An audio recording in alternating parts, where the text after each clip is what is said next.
I'm sorry for the lack of update, but I've been trying. A lot has happened the past few days. Here's what been happening. Evan and I have been discussing what we can do to keep Yvette safe. Reporting James to the police while she is in his care could end in disaster. We can't risk putting Yvette in any more danger than what she's already been experiencing. I can see how heartbroken Evan is. All he wants to do is help her. After a few hours of talking, I decided we needed rest. Hey, you need to get some sleep. We'll figure something out soon, I told Evan, noticing the bags under his eyes. He sighed and rubbed his temples. You're probably right, we said softly, standing up from his chair. He stifled a yawn and slipped off his shoes. I'm going to take a nap, then we can make dinner later. Sounds good, I said, fighting back my own yawn. I watched Evan head to his room and shut the door. I decided to rest on the couch for a bit before cleaning up the apartment. I collapsed into the couch and felt my eyelids grow heavy. I woke several hours later, judging by the dark orange rays of light peeking through the blinds of the living room. It must have been almost dusk. Rubbing the sleep out of my eyes, I grabbed my phone off of the coffee table. I suddenly felt alert when I noticed I had a few texts from my dad. He told me to check my email immediately and to contact him so he knew I was okay. I bolted up and grabbed my laptop from my backpack, setting it on the dining table. Looking around, I noticed Evan must still be in his room asleep.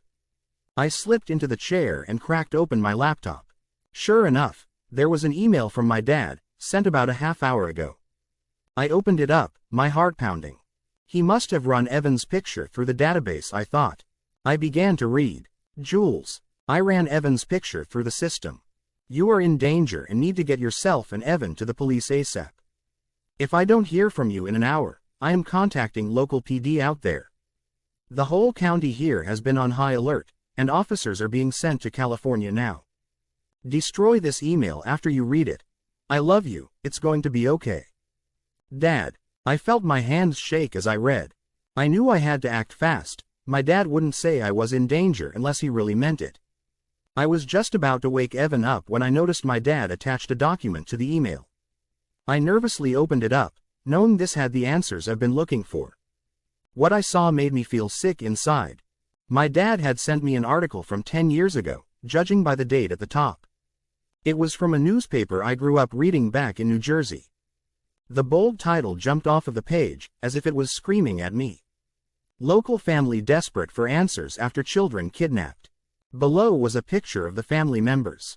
The mother and father were beaming with pride, posing with their children in front of a national park monument.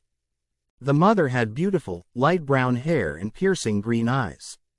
The father was tall and handsome, with the same vibrant green eyes. I focused in on the children and my head began to spin. In front of the mother was a young teenager, probably about 14 or 15. His light brown hair shone in the bright sunlight, and his eyes were alive with excitement. I could recognize those green eyes anywhere. It was Evan. The father held a young girl, roughly 6 or 7.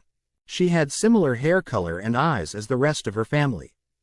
Her elven, feminine features were unmistakable. Despite her harsh appearance now, I knew that was Yvette. It all made sense now. The hair dye, refusing to go to the hospital, the physical abuse, the secretive behavior.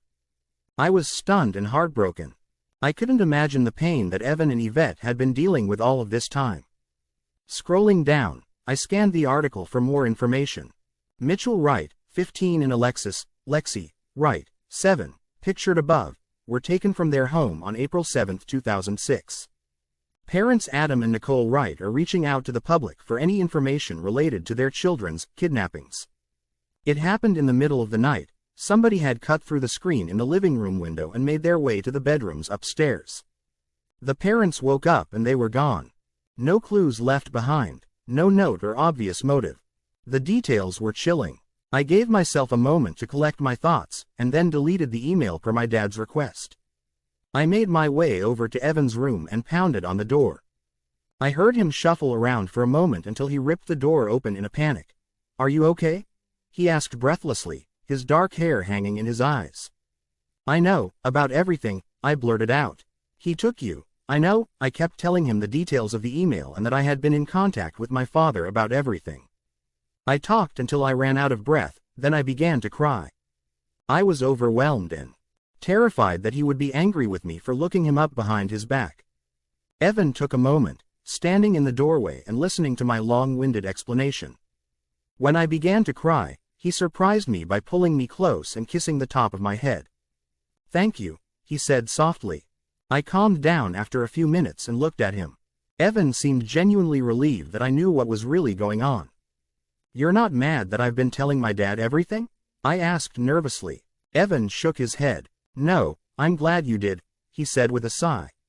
"I couldn't go to the police myself. He could hurt my family. James has been holding that over my head for a decade now." I nodded in understanding.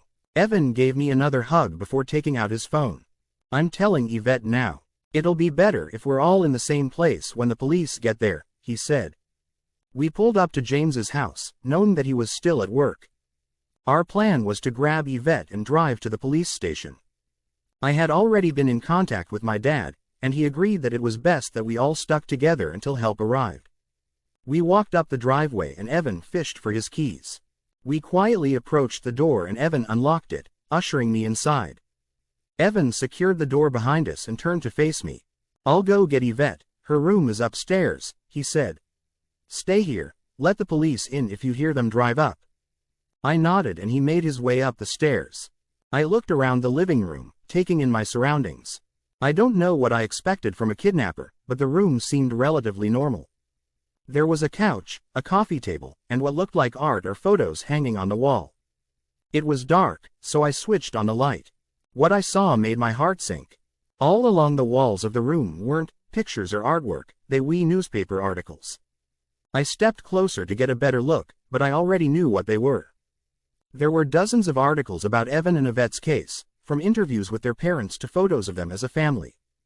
They spanned across a decade. I walked around the room, my eyes fixated on the walls. I found a recent article, its pages a brighter hue than the other clippings.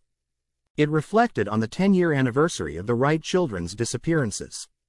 Included was a recent picture of Evan and Yvette's parents. I felt a lump grow in my throat and I quickly looked away. Obviously these painful reminders were meant to torture Yvette and Evan. A taunting display of power over them. I began to turn when something caught my eye. The wall adjacent to me had a newspaper clipping with a paragraph circled several times with a red marker. Curious, I made my way over to it. The room began to spin as I read it. "Will Clark, a local officer investigating the disappearance, recalls the moment he came onto the scene. I could feel the heaviness in the air," he reports. "I knew this family was going through a kind of pain I couldn't even fathom. I knew why James let Evan move in with me. I knew why he decided to involve me in this nightmare. He knew my father had worked this case. He had leverage over me, targeting the person I love most." I sat on the couch with my head in my hands. I closed my eyes and focused on my breathing, trying to get the awful thought out of my mind. A few minutes later, I heard Evan thundering down the stairs. "She's gone," he said in a panic. I looked up at him in a mix of confusion and fear.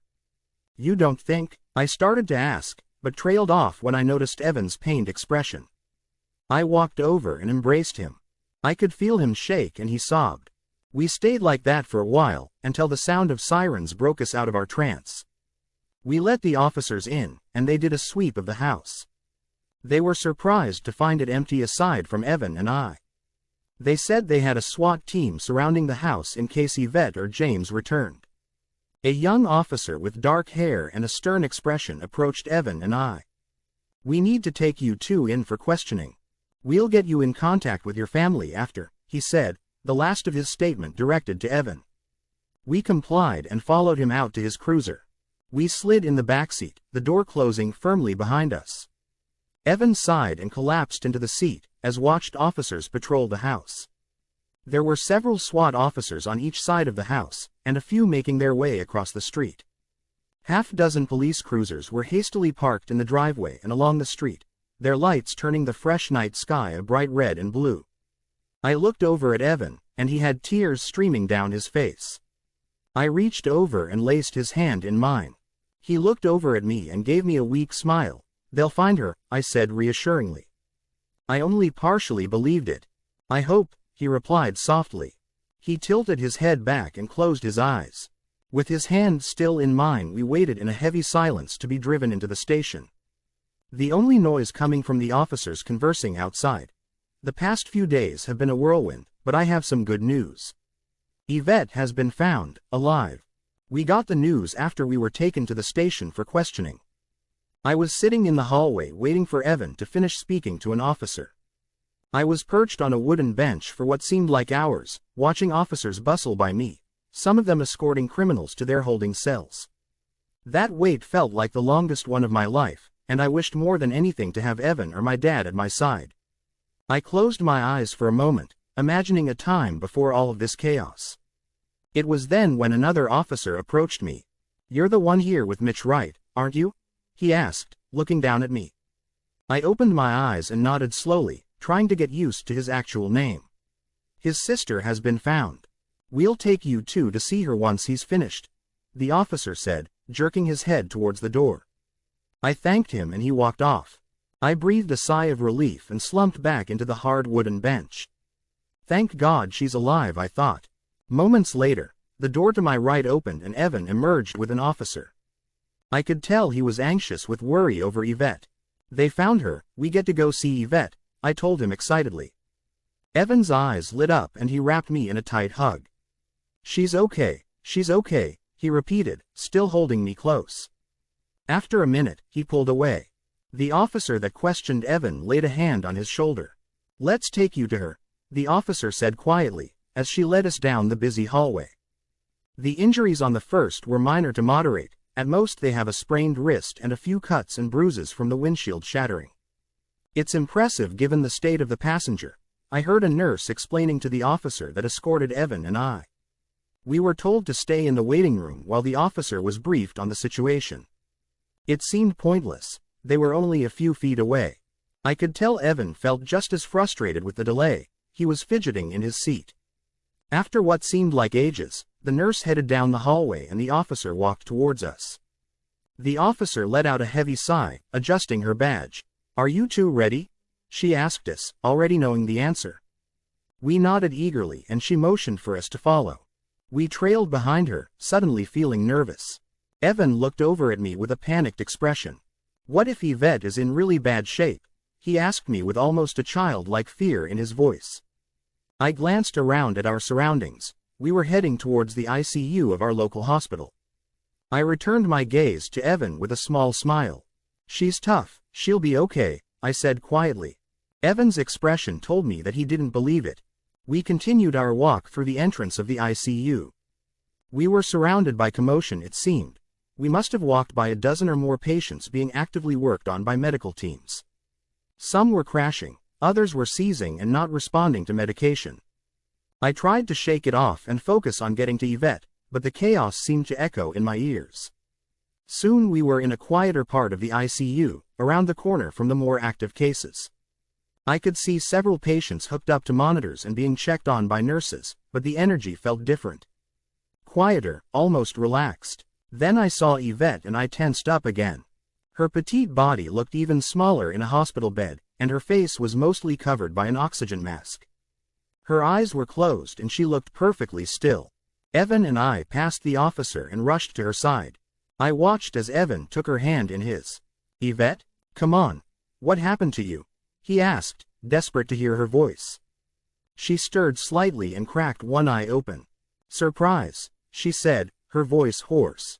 Evan and I looked at her, confused and shocked. She winced as she tried to sit up, and we eagerly helped her get comfortable. We had to be careful to avoid the deep cuts littering her arm and shoulder. Her face was also scraped up and bruised. "What do you mean? What happened?" Evan asked, exasperated. We watched as Yvette searched for the right words. "I needed to use the car later, so James said I could just pick him up from work. I got your text just before I left to get him, so I took my chance," she began, her voice still scratchy. Yvette tilted her head back and closed her eyes. "There's that big intersection downtown, a few blocks from the shop, you know?" I gunned it. "Guess it worked," she revealed with a humorless grin. I felt like I was punched in the chest. "You got into an accident on purpose?" Evan asked, furious. "You could have killed yourself." Yvette's grin grew wider, and she looked at her brother. I could see her eyes. They were void of all emotion. I didn't want to die, but I didn't want to live like this anymore, she said with utter calm. Before Evan could respond, I heard footsteps behind us. Turning, I spotted a doctor walking up with a clipboard. "Miss Wright?" she asked, glancing up from her paperwork. Yvette nodded, wincing slightly. "Your X-rays came back. Your wrist is sprained and you have quite a few bruises and cuts, but no major internal injuries," she reported, looking at us with a smile. "Looks like you were pretty lucky." I let out a breath I didn't know I was holding in. I was relieved that Yvette wasn't majorly hurt. I guess James got the worst of it, I thought. I didn't feel too troubled by this fact. I saw Evan shift in his seat and clear his throat. "Do you know anything about her passenger?" he asked with caution. It seemed like he was battling with whether or not he wanted the answer. I saw the doctor's face turn to a grim expression. "He's in bad shape, major head trauma and a few broken ribs. He has internal bleeding," she told us. "The police have him under watch. He'll be taken into custody if he recovers." I looked over at Yvette and Evan, trying to read their emotions. They seemed relieved, angry, maybe even a little anxious. I hoped they could find some comfort in the fact that James will soon be taken away. 2 days later, my dad flew in to speak with our local PD. After a few hours, he was able to visit us at the hospital. Evan and I had stayed to keep Yvette company. The thought of going back to the apartment seemed weird. I cracked my eyes open when I heard someone enter Yvette's room. When I saw it was my dad, I bolted up out of my makeshift bed and embraced him. His warm hug instantly calmed me. He had a way to always make me feel safe. He pulled away and I looked at his face. He looked more tired than the last time I saw him. His dark skin was creased and wrinkled around his eyes. He had dark circles and his hair was slightly messy, as if he had been running his hands through it for hours. He still had the same warm smile, though. "There's my jewels. How you holding up, kid?" he asked, rubbing my back. I sighed and gave him a look. He tiled his head back and chuckled softly. We both had a dark, dry sense of humor. "Not dead yet," I replied with a smirk, "but it's still early." My dad let out another chuckle. He scanned the room, noticing Evan and Yvette were still out cold. He licked his lips and said softly, "It's weird to see them here, in person. I've been looking at their pictures for 10 years. I nodded in understanding, but he still had a stern expression. "They're okay because of you. They can finally go home," I replied, trying to encourage him. He nodded, still serious. "It's not over until they go home, kid. That's why I'm here," he said, rubbing the back of his neck. My brow raised in surprise. "They let you escort them?" I asked. "Guess they figured I was invested enough in the case. Plus you're here," he replied, elbowing me slightly in the ribs. We stood in silence for a minute, both taking in the situation. I let out a sigh and turned to my dad. "I'm going with you," I said. He flashed me a knowing smile. Later that same day, Yvette was feeling well enough to be discharged. A few officers had entered James's home and gathered up Yvette's belongings, and I went to the apartment and got a few of my and Evan's things. We were mostly focused on getting out of there. Material items didn't seem important anymore. With a few small suitcases, we loaded up into a rental car and headed to the airport. The energy in the car was anxious, but hopeful. We got on the first flight to New Jersey, not wanting to wait around anymore. I glanced at Evan at one point before we boarded the plane.